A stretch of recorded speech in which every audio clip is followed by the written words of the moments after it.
Hey, what's up, everyone? I'm Samuel, along with my co-hosts Stank and Poppy Latte, and you're watching the Loose Cannons presented by Red Cap Plumbing and Air, a Tampa-based company who takes pride in their reputation for timely service, professional results, and exceeding your expectations. They truly define #Tampa Proud. We are joined today by my new best friend, basically, right? My new best friend, the greatest. No, I mean, new best friends. Sorry, my new publicly known best friend. We've been best friends for years behind the scenes. So, the greatest GM in the history of organized sports, right? Professional sports, and just all the man who's made Tampa Bay happy again, aside from Tom Brady. We are joined by your Tampa Bay Buccaneers general manager, Jason Licht. Jason, welcome to the Loose Cannons, man. Welcome. Appreciate it, guys. Appreciate it. It's about time, huh? It is about time. It is about time. It's about time. Listen, Jason, before we dive into all the great things that you've done in this offseason and the things that you've done to build this, can you explain to us just what it feels like to have been brought in to this franchise, to this organization at the time that you were brought in, and to finally see it all the way through and now kind of get to the top of the mountaintop, Super Bowl champion, and all the work that went into all that, and just what does it feel like to finally be where you're at now? Well, I mean, I'm not gonna lie, it feels great to be a Super Bowl champion. There's a lot of pain that went along with it along the years here, along the way. I never lost faith because I have great staff here, and I know that they're finally getting their due, and they do such a great job here. And with the addition of Bruce and his staff, I feel like we have the best coaching staff in the NFL. So makes my life pretty easy. After the season, we had a lot of work to do. Coaches' contracts were up, and then players, and that took a lot of time. And so I really haven't with my family, had the moment of, holy shit, this happened. So that'll happen. We'll go on vacation here in a little under 2 weeks. And hopefully out there, we go up to the Northeast. We go up to Rhode Island. It's Pat's country up there, so it'll be a little bit different feel this year than it was last year. You're a celebrity up there now too. I don't know about that, but there was a lot of naysayers. They didn't know who I was, but sitting now. Did at a restaurant, or we were outdoors last year because of the pandemic. But people sitting around talking about how this wasn't going to work for the Bucs, and blah blah blah. So I keep receipts. So next year hopefully I'll see them all. Or this summer, I mean. The receipts you keep are beautiful on Twitter. By the way, we love it. Yep. It is gangster. But I do have to say, Jason, and I think I speak for all three of us here on this panel, it hasn't hit us either. I mean, I'm still just kind of like, I'll just be driving in the car and just start smiling, or I'll call one of them like, we won the Super Bowl. We're still wearing victory shades. We're still wearing our victory shades. So we didn't take them off. I don't take them off. We didn't even explain this to you, Jason. Jason's like, why are we wearing sunglasses on this podcast? This makes no sense. Victory We're all Monday. indoors. First off, I wear sunglasses indoors all the time. It's a totally different story. But anyway, You're the Godfather. I mean, the Godfather wears sunglasses. There you go. See that? Like that. Clip like it. That. Appreciate Clip that. That's all I need right there. So listen, the reason we have these, so during the season when we'd have Victory Mondays, we came up with Victory Shades. So we would do these shows at night sometimes with our shades on, and it just became a thing. So today's a Monday. We got the greatest general manager in the history of team sports on the show. It's a Victory Monday. So we couldn't do this without some Victory Shades, right? We had to go Victory Shades. Now you understand it. So now I expect to see you walking out on Mondays with Victory Shades on, walking out Sunday press conference after like a Sunday night football game. I want to see you walking out with Raymond James with some shades on. Victory Shades. Yeah. Victory Shades. By the way, you know what? By the way, we clipped that, but I need to give people some context here, okay? I have to interrupt here. Because I remember, Stank, you remember, we went to a gala, a beautiful gala. People raised a bunch of money, the Arians Family Foundation, phenomenal. Yeah. All the lot of money. JPP, all that's it's just great stuff. And as Sammer, I'm painting this for you too, Jason, because you didn't see this. As Sammer's literally wrestling like old buddies with JPP, they're giving each other the punches and stuff. Great to see you. We get pulled away by Jake Arians. He says, I want to introduce you guys to somebody. We walk over. He starts introducing us. And in position, it's me right next to Jason, then Stank, then Sammer. He's like, this is Poppy Latte. loose cannons. This is Stank from the loot. And before he can finish saying loose cannons, pushed me out of the way. Jason pushed me out of the way, and he Jason said, pushed "I me out of the know way." you. I know you. You're the Godfather." Yeah. I mean, he hasn't stopped talking about that since. And it's like I'm we're sorry just about that, guys. It's okay. It's okay. I was going in for the guys, hug. I and you hold gave you me- guys in just as high regard. So, No. I put Christian. I put you in my phone because you gave me your number because you said that I know you're a barber, and I put you in my phone, and for some reason it got butchered. You became Christian the Butcher. Okay. and then Stank, you're just the man. So we got the Godfather, the Butcher, and the man. It's beautiful. I love it. I love it. So Matter you of fact, called me the Godfather. I didn't have a nickname on this show before you No. coined that, right? So now I can't say no to the general manager of my favorite football team. I can't. That's my The nickname. weird now. thing is he's been calling himself the Godfather since he was like 6 years old. So it just works. Yeah, that's what made it so odd. Is that you somehow just knew, Spoke it man. into existence. Yeah, I mean, Exactly. it totally makes sense. Totally makes sense. Jason, you touched on, the anxiety that went into this new season and having to figure out how to bring back, all the pieces, and you did it, all 22 and AB. I mean, did you going into this offseason, do you think you were going to be able to get that accomplished? Didn't know if we were going to be able to do it at all, to be honest with you. We're going to give it our best and get as many as we could. And then I have Mike Greenberg and Jackie Davison here working the cap and the contracts. And as we started, guys started trickling in, getting done, then we, it was kind of roll up our sleeves. Let's try to do it all. And I didn't know at the time, I've mentioned this before. I'm taking these off for a second. I think we're all taking them off. Yeah, let's just.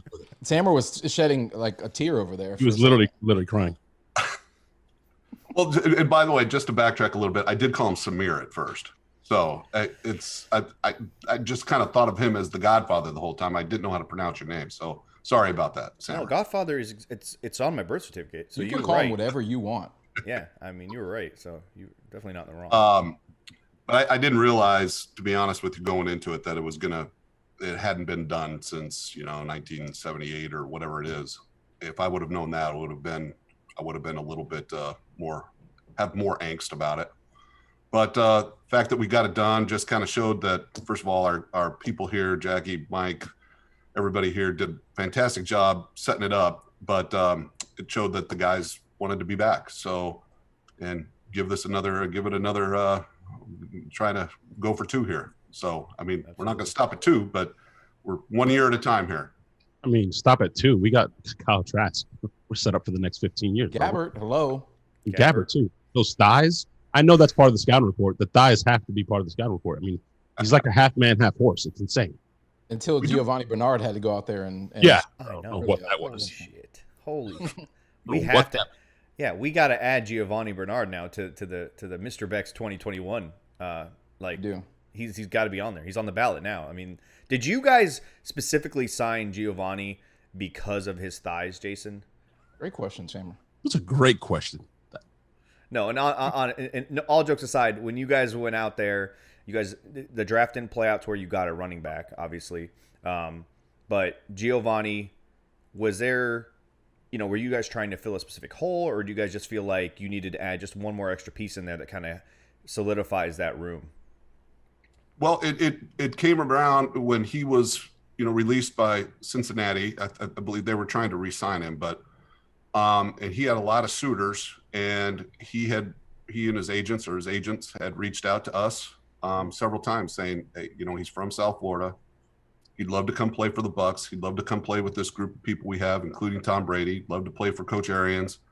And, it just kind of happened. And it wasn't necessarily something that we felt we needed. We were in dire need of at the time. But now that we have him, we're certainly happy because, he is excellent in the passing game coming out of the backfield. He can run the ball too. So it's really going to add a nice dimension to our offense. And so far, he's looked fantastic. So we're very excited about it. I think that's why I'm so excited about him. Like what you just mentioned.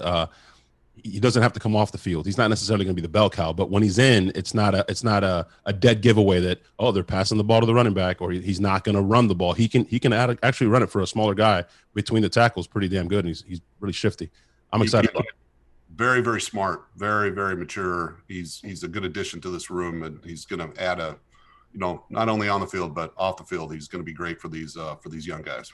Mm-hmm. Jason, do you think like the whole bell cow back thing is a thing of the past, or do you go out and look for a guy? Like, I know when you draft a guy like Doug, you hope he's going to be the number one guy and have a long career and be that. But it seems like more teams are going with these rotational type setups. Is that something you look for, or it just happens to work out that way?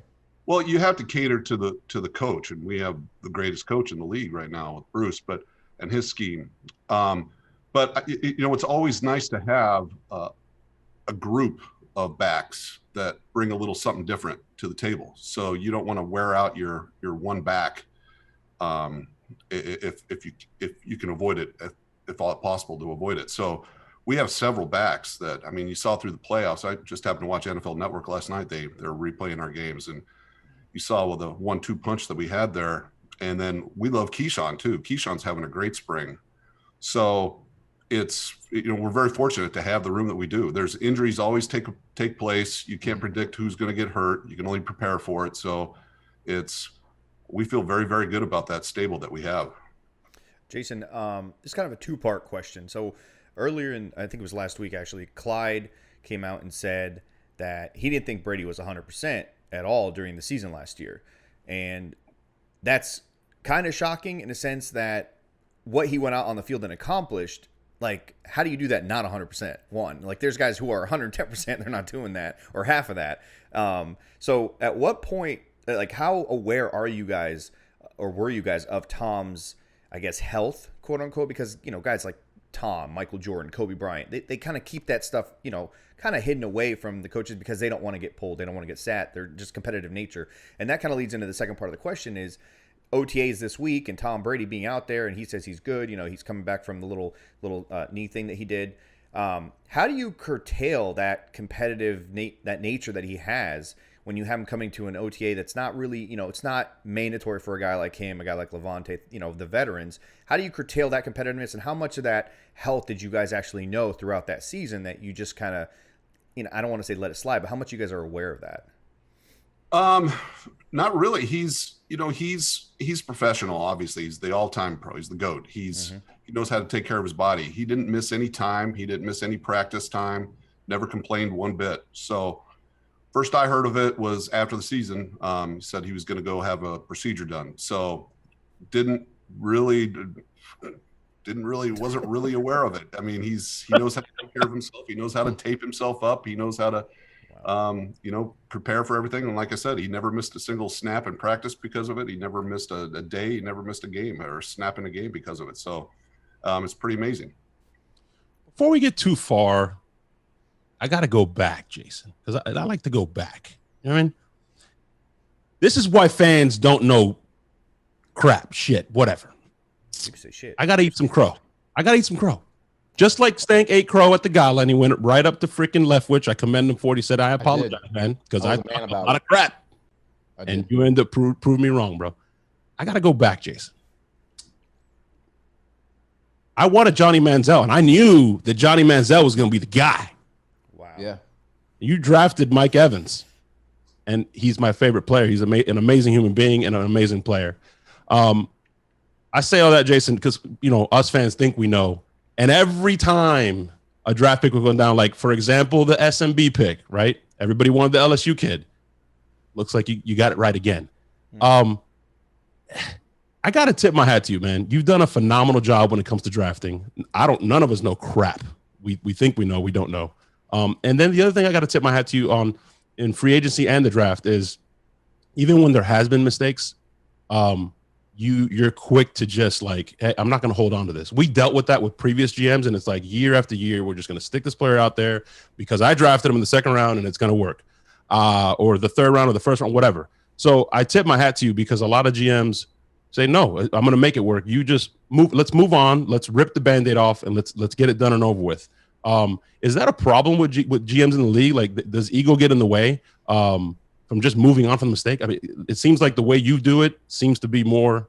It works better. It's more successful. Just move on. Don't keep doing the same mistake year after year type thing. Well, I don't want to speak for anybody else, but all I know is my owners told me several times, if you've made a mistake, and I've made mistakes, you know, it's you already bought it, so the money's already gone. So if it's a hindrance to the team, feel free to let it go. It's not like you paid cash for a car and it's a clunker. I mean, you can't take it back. So I'm not calling any player a clunker that we've had. I would never do that. I'm just saying it's so you're going to make mistakes. You just want to limit the number that you do, or try your best to learn from each mistake. And, you know, once again, I appreciate the praise, but I'll say it again. I've got a phenomenal staff, and maybe over the last, you know, few years, I've done a better job of listening to them. I've done a better job of knowing what the strengths are of each staff member when they're evaluating players, knowing what my weaknesses are, and putting the ego aside and letting it, you know, the process work out. There's certain coaches that are great at evaluating certain players. There's certain head coaches that are better evaluators than others. There's certain scouts that have are better at, you know, scouting certain receivers and have a track record with it. So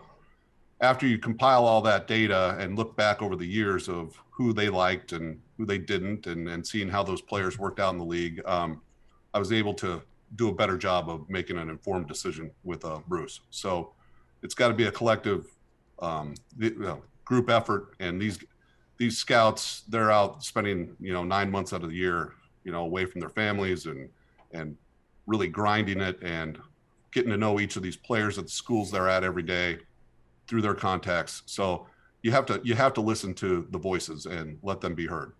Jason, what's your sorry, I gotta jump in before I forget. yeah, go ahead. Speaking of GMs, you are friends with the general manager of the Tennessee Titans, John Robinson. Most recently, you know, the news came out that you guys are going to have joint practices with them leading up to the preseason.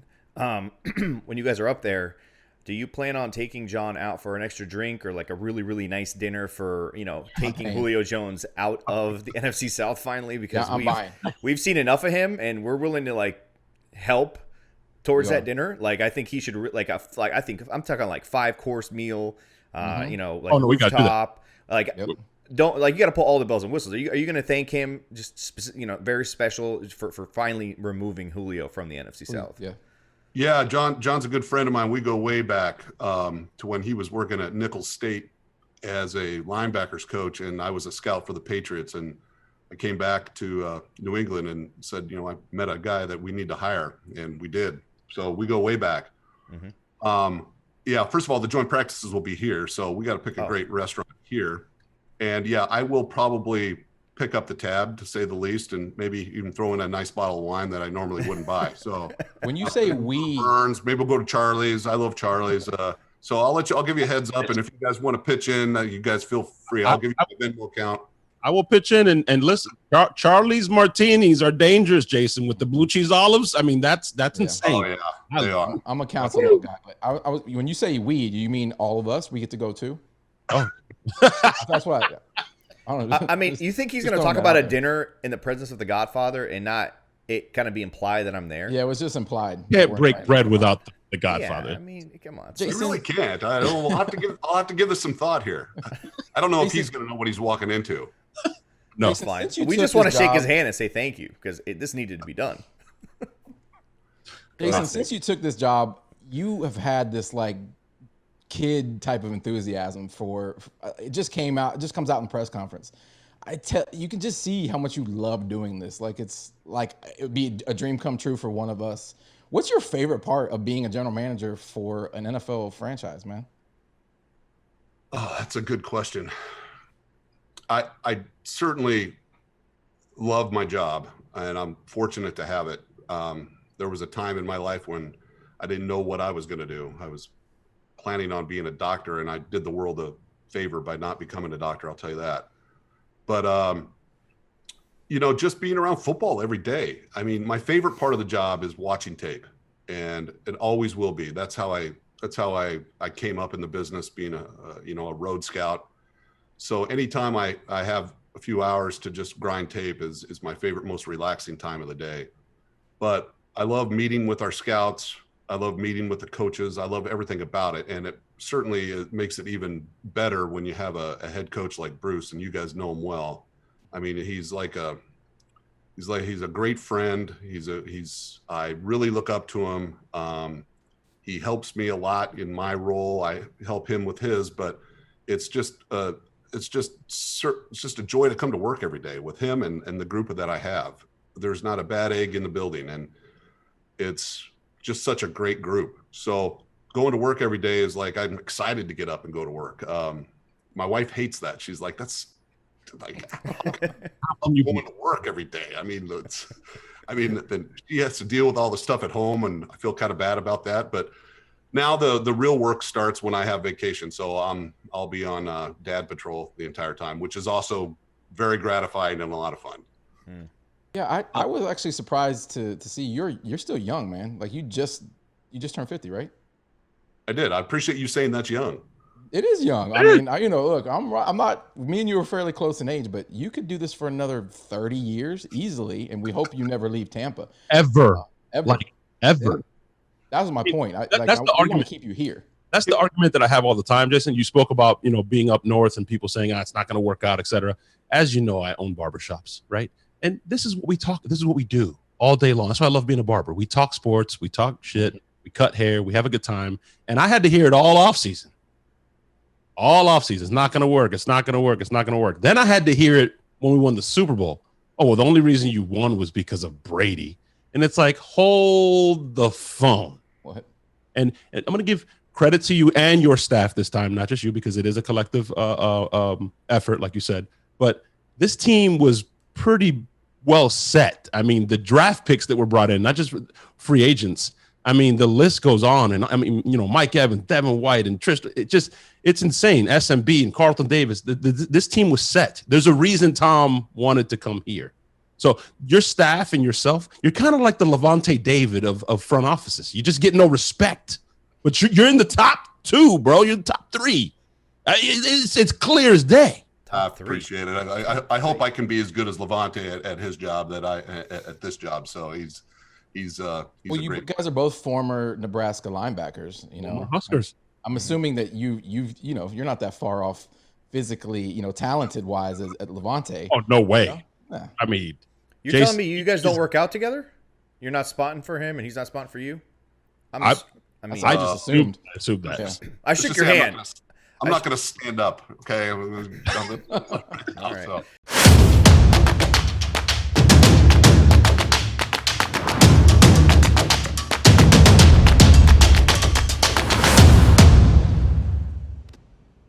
Speaking of Levante, what did it mean to you to finally see a guy like Levante get a chance to play in the playoffs, experience that for the first time in his career, and then also win a Super Bowl? Like, that guy is, everyone in Tampa Bay knows that he is the most underrated, probably player in the NFL in our eyes. But to finally see him reach that mountaintop and get to experience something that's always kind of eluded him, just being on a bad team for so many years before you even got here. What did it mean for you to see him finally get all that? It was amazing. When we were on the stage, on the field, after they presented the trophy, I stood up there. Now, the only thing I regret is that my family couldn't come up. There was only so many people that could be there because of the protocols and all that. But I saw my family, saw their, tears are streaming down their eyes, all of them. I mean, they've been through a lot too. They hear it all at school and all that stuff. So for them, it was a very proud moment. That was the first thing for me as a father, for them to be able to experience this. And then the first person I made eye contact with was Levante. Then I looked for Will Golston, and then looked for Mike. He's been here, a long time too. And just to see them, I was happy for everybody. And this was everybody pitched in on this Super Bowl win. So, but just to see them and how long they've been here without playing in the playoffs, without getting a playoff appearance for one, but a win and then winning the Super Bowl, it meant everything. It meant everything. It's just life-changing for a lot of people, and something that you'll never forget. And I know I'll never forget it. So it was just awesome. It builds their resume for down the road, and it just, you know how the greatness it does for a player, to win one. So we'll see if we can repeat. I'll be honest. Well, there's I think a part in the Super Bowl DVD where you walk up to Mike and you're like, my first draft pick. But yeah, we were all crying, all of us. Insane. Go ahead, Sammer. No, I was going to ask, was there any player specifically that I don't want to say you're more happy for any guy over any other guy, but is there any player that comes to mind immediately that you're just most happy for just because of that moment? Or was it all basically the same? I was happy for all of them. I mean, this is the best locker room, and I've gone on record saying this. This is the best locker room I've ever been a part of with an organization. I mean, we have, good players have egos. It's okay to have an ego. I mean, it's okay to have some swag. It's okay to I agree. think you're good. But once they suit up and we play games, it was a very selfless attitude. Nobody cared about their stats. Nobody cared about the recognition or lack of. And if they did at one point, they got over it pretty quick because they realized that the goal is to win the Super Bowl. And Tom Brady helped with that. And so there wasn't any one particular, but the one that just sticks out the most is just Levante. Just Levante. He's, such a good dude and such a great leader and such a great player. And for him to suffer all these years without making it to the playoffs and finally do it in style, it was just a real special moment. Jason, you said like you can point to a moment for every guy. It seems like everybody had a defining moment either throughout the playoffs or in the Super Bowl. Two guys, two new additions, not named Gronkowski and Brady, that you added to this team last year that made such a huge impact were two rookies with Wirfs and Winfield.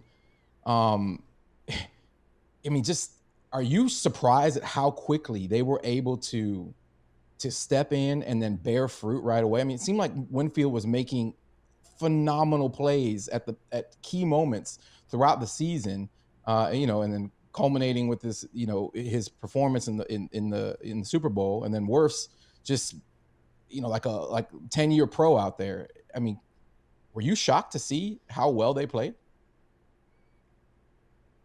Shocked. Well, I was surprised. I haven't seen two picks like that come in and have the impact that they had as a rookie.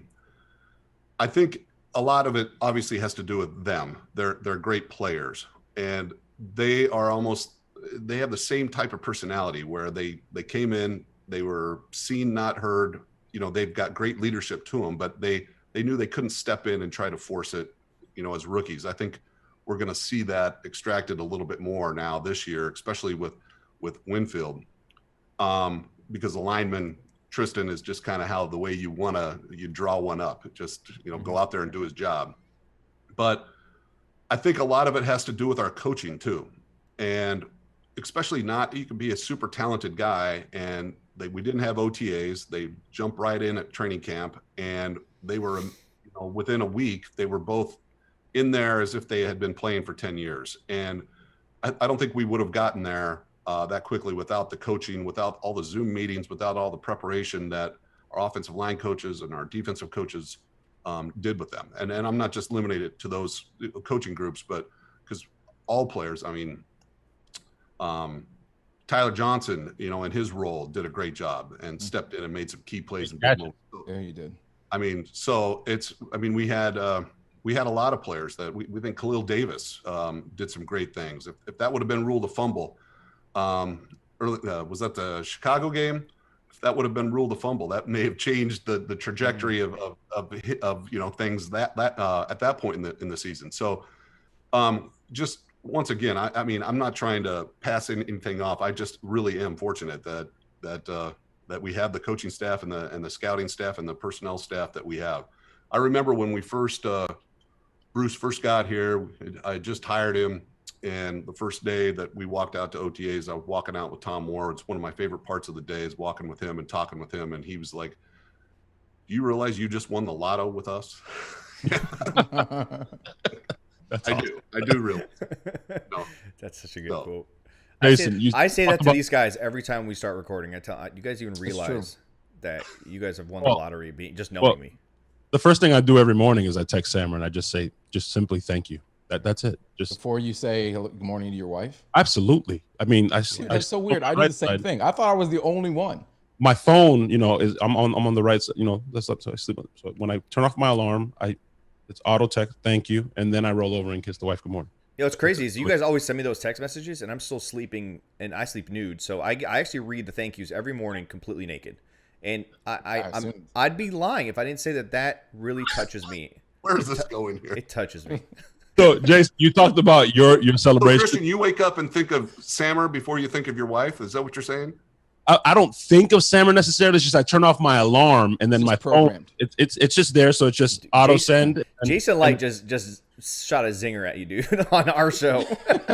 That's what I'm here for, bro. It's amazing. But listen, you talked about celebration and tears and all that stuff. This is what happened on my pool deck, Jason. Hey, it'll focus. That was us crying like babies. Yeah. Watching you guys hoist the Lombardi. That was the night of the game? That was the night of the game on my pool deck.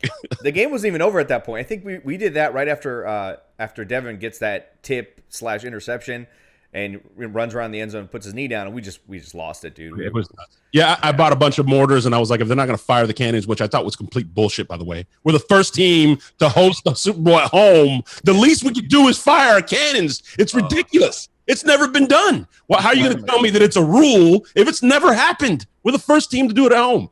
So whatever. Everybody in Tampa collectively fired my whole neighborhood was firing off mortars every time we scored. So take that, NFL. Yeah. You showed them. I did. They heard me. Jason can probably still get fined if he comments on that. Like, nope. Shoot the cannons. Listen, Jason, can you guys remove that pirate ship and let us borrow it, or is that thing like really in there? I can get it out of there. I'll connect you with the business side. We'll see what they can do. I was looking it over. I can get it out of there. Now we're talking, man. Now we're talking. Listen, we kind of touched a little bit on the quarterback position, and before I ask you about what you guys saw in Kyle Trask and his recent comparison to Andrew Luck and Brad Johnson, I got to ask real quickly, Ryan Griffin. What was his bonus check for holding up Brady during that parade? What was his how'd you guys compensate him for that? He did a phenomenal job. I was curious what you guys paid. He did. I don't know what he's getting on the side. I mean, he should be getting something for all the T-shirts I see out there with him, and every time I see him on TV, he should be getting something. Yeah. I saw an interview and Ryan said, I hope I start getting some royalties for all those shirts I see with my face. Is that like a thing? Does Bruce have a holdback coach or a get back coach, or he doesn't have one of those guys? He does? Yeah. So Ryan Griffin is just the keep Brady on the boat. Okay, got it. Check. Jason, I do have to ask you, seasons have ebbs and flows. There's momentum. The bye week was absolutely important for us. But I saw Jamel at the golf tournament, and I said, dude, in my opinion, you made the play of the season. Like the momentum switch, like the trajectory after that was just insane. Did you feel that in the locker room? Was that like the attitude on the sideline? Because after that pick six, it's like they just didn't look back. And then there was a little slight dip, but then the bye week, and they just took off. Yeah, I definitely did. That was a great moment. It was so I've been dipping since for 25 years, and at that point, what were we down? 21. Was it 21-0? No, it was 10. It was 10-0. It was 10-0. It was 10-0. Yeah. If we turn this around, I'm going to throw this can in the garbage and not dip again. So we did. October 18th, I stopped dipping. Good for you. Yeah. It was a momentum changer for me. The trajectory got better for me and my health and everything. So, are you superstitious like that, Jason? You make little pacts with yourself. When I first got here, I was I met Joe Madden at an event, and it turns out he went to the same college as my wife, Lafayette, and so we kind of had made a little connection there, and then his wife and my wife became friends. But I asked him one time, is it okay to be a little superstitious? He was like, God damn right, it's okay. Yeah, I am. So I am a little bit. I had my shirt that I would wear once we started the win streak. I had to wear it to every game. I had, certain little things. I don't necessarily believe in it, but it just became a little bit of a deal. So we have this thing. If something goes wrong or right, like wherever you're at, if things are going right, you're not allowed to get up. You're not allowed to go get a drink. You're not allowed to move. Do not move. But if things are going wrong, we move people around all the time. Like that's a bad place. Stand up, go outside. I had to watch the game, a quarter at least, about a quarter and a half, Jason, from the bathroom. They let me out. They didn't let me out. There was one where Sammer was literally crouched behind his couch and he had to just sit in the squat position. Yeah, listen, let me explain this to you. Listen. The entire playoff run. I mean, all credit to the coaches, the staff, the players. Listen, I deserve some credit because I stood behind my recliner for the entire playoff run. Hands there in front. I would lean down a little bit and I'd watch it from there. And nobody in my house understood what the hell I was doing. And I would run around in between, interceptions and plays and, momentum type swings. And then I would come right back for each play. And I feel like I helped. So, I don't know if that helps me in getting that ring on July 22nd, but, Hey, and are you building your case right now? I'm trying. I'm doing my best here, right? I know a jeweler. jeweler. Finger if you could just give me the blueprints. Custom fitted. What do you mean? He already got fitted. Already got fitted. I live 2 blocks from the facility. I'm still waiting to get fitted. You want to talk about superstitious, Jason? I'm very similar. Maybe I don't believe in it like that, but if something's working, I don't want to change it. For example, the last game of the season against Atlanta, when Mike got hurt, and I was literally in tears, grown-ass man, I don't care, I admit it, because I wanted to see Mike see the playoffs and all that stuff as well. We kicked somebody out of Sammer's house. You got to go. Get the fuck out. Go. You moved, and Mike got hurt. Get out of the house. Leave. So then, thank God, Mike. He's never been back either. By the way, I've never seen so many freaking doctors on freaking Twitter instantly in 5 minutes. It looks like a hyperextension. I'm like, I don't know, man. It was just. Jason, speaking of wide receivers, man, I gotta add, the story came out last week that Tom Brady helped evaluate wide receivers heading into the draft. Can you explain just how much influence Tom actually does have as it relates to who you guys draft? Wide receiver wise, guys on offense.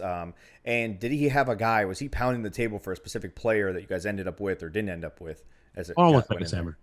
I got to add this one in. We also heard that Brady evaluated Mike Evans' injury, since we were touching on that, right on the field. He's like, Mike, you're fine. I saw the replay. You're good. I'm going to send you over to Alex Guerrero. You're going to be fine. You're playing next Sunday, bro. Yeah. And it just came like, what the hell? The dude's a robot. I don't understand.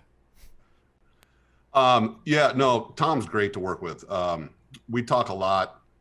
I personally have never had in-depth conversations about the draft with him. I know Bruce talks with him a lot. So Bruce and him probably talked about a few guys, had him watch him. I think Bruce said he was going to evaluate how he could evaluate. So I don't know in particular who Tom liked. Bruce and I have our meetings as well as with the scouts and everything. So, but Tom has always been, I trust you guys with that. So I've never had, in-depth meetings or don't show him the draft board he never asked to. So, but he is, when you have a player like that, any great quarterback, yet alone the GOAT, it's nice to bounce things off of him. Like, hey, we're thinking about signing Gio Bernard. Oh, hell yeah, that'd be great. Let me help. Same with like Leonard. Hey, is there anything I can do? Well, if you want to give him a call, feel free. So he's great to work with. But in terms of having being up here and being involved in all these meetings, it's a little bit of a myth, but he I've got an open door and he knows it. And we talk about a lot of things. And I know he talks about it even more with Coach. Jason. Oh, man, are you good? Okay, I just got a quick question. You guys decided to draft a quarterback this year, bring in some, young blood. You have a, fairly stable quarterback room, but, what was it about Trask that you thought, other than, getting him in the room with a guy like Brady, what stood out to you about Trask that made you want to take him in the second round? Well, we didn't go into the draft saying we're definitely drafting a quarterback. It had to be the right fit, it had to be at the right time.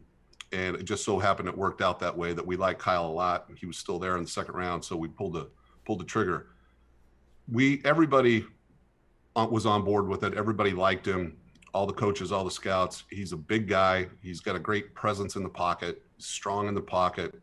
He's got a good arm.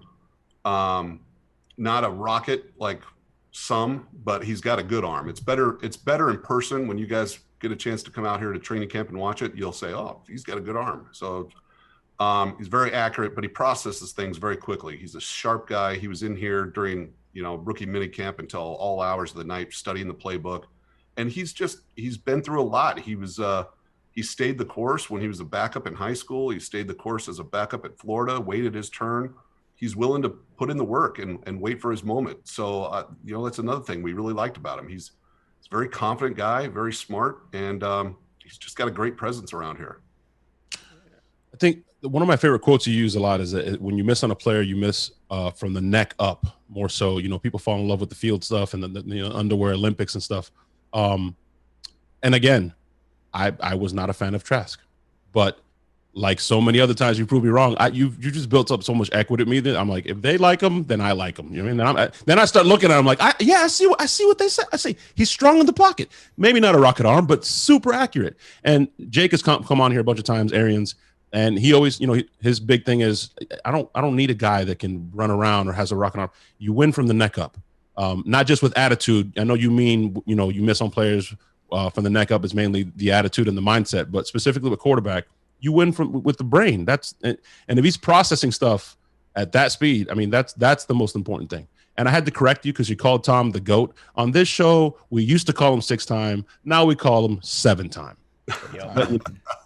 8 loading as well. But listen. 8 is loading. Well, I learned a long time ago, I didn't mean to cut you off there, but one of my first years in scouting with the Patriots with Belichick, and he would tell us quarterbacks, arm strength is one of the lower things down the list of things to look for. It's, you got to be football intelligence, toughness, and accuracy.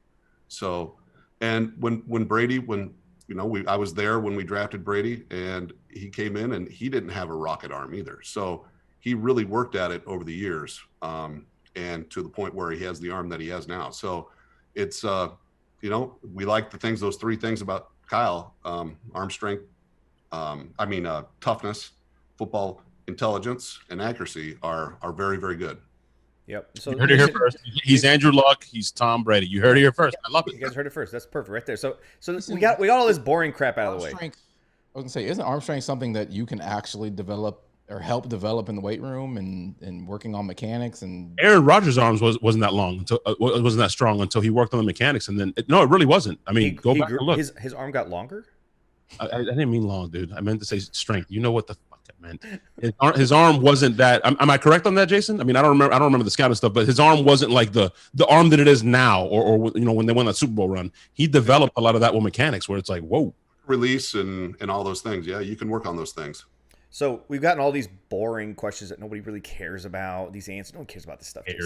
No offense, man, but like people wanted you on this show for one reason, and we got to ask you this, right? We need to know, and Buccaneers fans need to know all over the world. By the way, we're a worldwide podcast. This is a big deal. Yeah, what's going on? I am so nervous right now. This is a 2-part question. It's a big deal. All right, it's a really big deal. Yeah. So when you're having your chicken wings, are you going dry rub or are you going saucy? You get a whole roll of napkins, like I like all over the elbows. Make sure wear a bib. Are you going wet or are you going dry rub? Now, I feel like my answer is going to change your opinion of me. So, it might. Listen, if you don't answer correctly, you might not be on here ever again. You might not ever be welcome here again. If you say boneless, Jason, I'm just ending the call. No, don't worry about that. I can't. Boneless, I wouldn't even touch. So smart man, I like that. It's not even a wing. I like all wings but boneless. Okay, but I like a saucy wing. I like getting messy. So now, wait. The more important of the 2 questions. That was a softball question, right? That's a softball. Here comes the high heat. When you're eating said saucy wings, because Stank likes the dry rub crap. Me and Sammer. Sammer, and our best friend Jason have a sophisticated palate. When you're having those saucy wings, are you dipping them in blue cheese or ranch? Blue cheese all the way. Oh my God! I knew that Jason was one of us. This guy's a professional. He scouts the best athletes in the world. You think he's gonna dip his wings in ranch? Yeah. Like, give us a scouting report on the best ranch. I'm just kidding. Jason, I like wings so much that my kids are 12, 10, and 7, and they'll joke around. And when we're playing around and they're trying to get me to look the other way, so they can like steal my wallet or glasses or whatever it is, they'll go, look over there, free beer and wings, and then I'll do that, and then they'll take off. So they know how to get to my heart. Yeah. We eat wings on this show. I eat wings at least once every 2 weeks. It just happens that way, whether I make them or order them. And I assume the same thing for Latte. I don't know so much about Stank because he likes dry rub often eat wings while we're recording. I don't know if you realize that. We literally, Jason, we had a draftathon. I don't know if you saw it or not with Jake, and we raised we went over $5,000 for the Arians Family Foundation. And me and Stank actually had our wives, beautiful wives, delivering us wings every 30 minutes. Just fresh plate of wings and beer. And beer. It was amazing. You gotta have beer. Yeah. I mean, we had the 30-second pick. We had to entertain ourselves. Somehow. We weren't sure if you were going to trade up to the first pick. It was really eggshell. Walking on eggshells there. But there was a player, Latte. There was a player that Latte had in mind. He was kind of disappointed it didn't fall to 32. No, it is what it is. I'm happy with who we got, bro. Tryon to me is Tryon's amazing. He reminds me not as much of the Gumby, but very similar to JPP, and he can drop back more. When I saw some of the stuff on him, I was like, whoa, he looks way more athletic dropping back. Not that JPP hasn't. He had 3 picks, could have had 4. Amazing. But Tryon, I think I agree with Sammer. He can kind of blow up on the scene here. There's so much depth on the defensive front 7 and so many ways that Bowles deploys them. I mean, it's gonna be fun. I'm excited to see some of the crazy stuff. Vita was on the edge in the playoffs. I mean, you can put Vita on the edge. You can put JPP and him on the inside. Levante and Devin White, who's a freaking heat-seeking missile. Who doesn't love that kid? My God, that hit on Derek Carr was insane. I'm excited for Tryon. I'm excited for Trask. I really am. I wasn't excited about it before, but I trust it. In Light, I trust, and the staff and the coaching staff. Can you send this recording to me, because I just want to make sure I have this. Every morning. You're gonna have it. No, you're gonna have it. But who I wanted to talk about, or the last draft pick I wanted to talk about was, and they share my excitement here on the show. I'm excited about number 1, bro.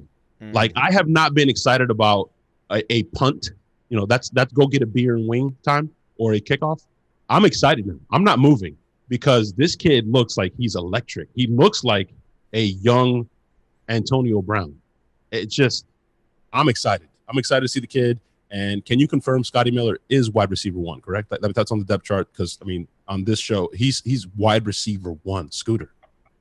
We love Scooter. But Jalen's been doing a hell of a job. He's got so quick and got such efficient movement. His release, things that you spend years teaching players, it's just innate for him. And he's just got such quick hands as well. I mean, we've got a lot of great receivers, so we'll see what happens this year. But he's definitely one that we're very excited about working with.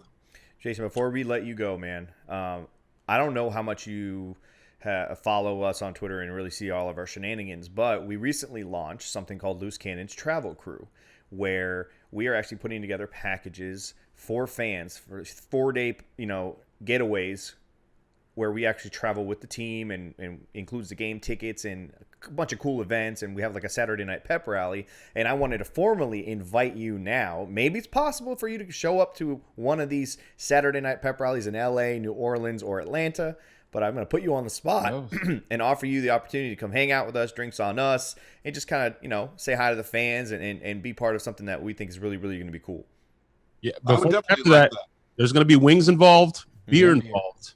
And it goes to charity.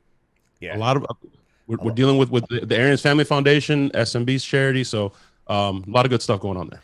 So wait, depending on the protocols that we'll find out, as those are ever evolving. But if I'm able, I'll definitely make an effort to join you, especially if free beer and wings are involved. So exactly. Yeah, you think you're coming to my party and I'm gonna let you pay? Come on. Let me ask you this: what are the best wings in town? What's your favorite? I'm a press box guy. Yeah, Press box is it's hard to, extra crispy. My nephew worked in the kitchen there for 10 years. They're one of my favorites. Honestly, it's like picking your favorite child. There's so many places I love, and I'm constantly trying new places. But Jason, I'm gonna keep it 100 with you, Jason. I'm gonna just keep it 1,000 with you. You may think you have a favorite until you try mine's ours. Listen. Hey, that sounds like a challenge. Listen, my wings are insane. Hey, let's do a blind taste test. Let's do it. Don't tempt me with a good time. Shit. Yeah, I love. We'll do that. We'll do something for charity. We'll do the blind wing. It can be press box. We can get other places. I recently tried Dead Bob's. They were pretty good. So yeah, we'll do something. Set it up. Yeah, I'll be in touch. I'll set something up for It actually goes into something that we're working on anyway. So, Jason, freaking awesome, man. Thank you so much for hanging out. I don't want him to go. Like, we need to do I know, this man. You're going to be part of the show. When you ever decide, decide to retire, like, you are official fourth member of the show. like I said, he's still a young man. He's not retiring anytime soon. Tom Moore is in the building, and he's going to work at least that long. Sometimes you get sick of winning, and you get bored, and you look for the next challenge. You know, I can see in that. there. Sick of winning. Okay, you probably don't get sick. You get bored. You know, you can only dunk on the 8-year-old so many times, right? And yeah, that's right. When I play ball with my little 7-year-old, I block him. I don't give a shit. You got to earn it, because the world is not like. I'm giving you real life experience, man. So you can paint a picture for the watchers out there, the people that might be going on the road with us, Jason. You did the Arians golf tournament for the foundation, charity, amazing event, awesome. They do it every year. You did all 18 holes. Bad back. Yeah. Who had the best hole, Jason? There's no doubt. I mean, partying with us. Just let the people. Just give them a little insight. Well, what hole were you? It was early. 3. Yeah, I was going to say it was like 2 or 3, and I hung around there a little bit longer than I should have, because my game started going downhill after that. I mean, if you guys were at like 12, that would have been something. I mean, at least maybe I could have brought my game up, but it was a lot of fun. I'll tell you that. It was the most fun that I've had at that hole, and I'm glad I didn't do the shots that you guys were trying to force on me. So, did you see the picture of Tom Moore? No. Has it made it your way? I'll send you. We have a really awesome photo of Tom Moore looking gangster as hell, and we're gonna send that to you. We're kind of working on that. I don't think he's seen it, so I think VA wants to do something as a surprise for him when the season starts. So I'll send you a text. I'll shoot you a text with the picture of that. Yeah, dude, he was. So he's awesome. He's definitely cool and awesome, and he's probably forgotten more football than any of us have ever known collectively. But go to the Hall of Fame. We actually got him to crack a smile for like a split second. We got him to crack a smile, which apparently is like impossible. Jason, he came along probably, I don't know, a few hours into it, and so we were having a good time. We attacked him. We brought him over to our put the Gucci shoes on him. Yeah, we put glasses on him, a chain. There's a video of this entire interaction, and he loved all of that. And we got to the Mr. Beck's 2021 nomination, and he was like, he didn't want no part of that. Yep. Literally, he's like, took it all in, and we're like, give us a player. Come on, give us somebody. He's like, I ain't doing I ain't doing that. All right, Jason. My favorite. Before we leave here, my favorite Tom Moore story. I was working out on the treadmill. I was running on the treadmill, and he walks by and he said, "What are you doing? Trying to be a movie star?" He goes, "You're married. Game over." Game over. Just let it go. That's freaking classic, dude. That needs to be a T-shirt. That needs to be a T-shirt. Make that a T-shirt. Yeah. Right, I gotta ask Jason something off the or whatever. You can edit it. All right, Jason. Thank you so much, man. For everybody out there, like, subscribe. I mean, I don't know what else to say, man. This was legendary. Victory Monday. We had Jason Light on the show. Jason, thanks so much again, man. We always end these shows now with a deuces. So give a deuces out there for Antoine and the Buccaneers winning the Super Bowl.